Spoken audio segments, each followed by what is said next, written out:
有一只中国铁壳船，去年9月伫新德外海掠鱼掠过界，互咱的海巡处理时阵，搁伫咧船身顶头插铁管，阻碍海巡上船检查，搁弄咱的海巡舰艇，才甲这个船长判刑7个月尔。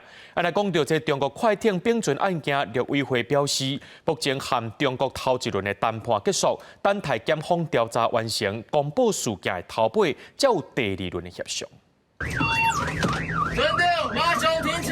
去年9月底，一只中国籍200吨的铁壳船非法越界，规日去新德外海掠鱼，海巡人员到场处理，四船船长甲16名船员负责接受检查，也伫船身插铁管，阻止停检，更加弄顺风艇。我哪敢撞？你越界？没有啊。你没有越界？那台湾人干嘛抓你啊？我又不知道啊，我以为这个是。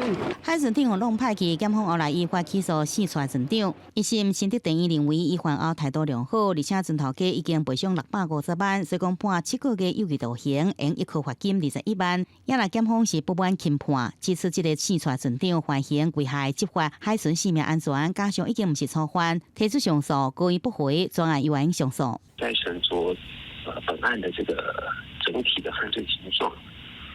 还有包括被告他的学历，还有个人家庭经济状况这些因素，认为原判决2处的刑度仍属适当。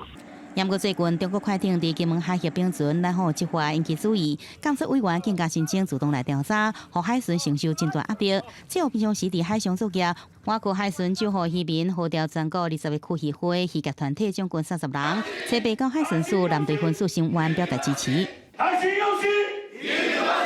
支持海巡署甲中国家属代表经过15轮会谈，无达成共识。中方代表更加在进行回顾，向解读是协商破局，有效发展继续引起关心甲注意。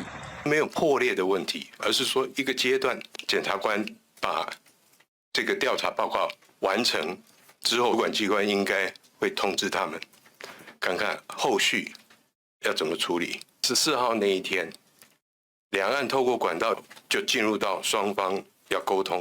陆委会讲，这是第1轮谈判结束，但检方调查完成公布了后，会有第2轮协商。也讲伫案件发生了后，就随经由原来就有的管道，甲中方开始来沟通。记者宋合报道。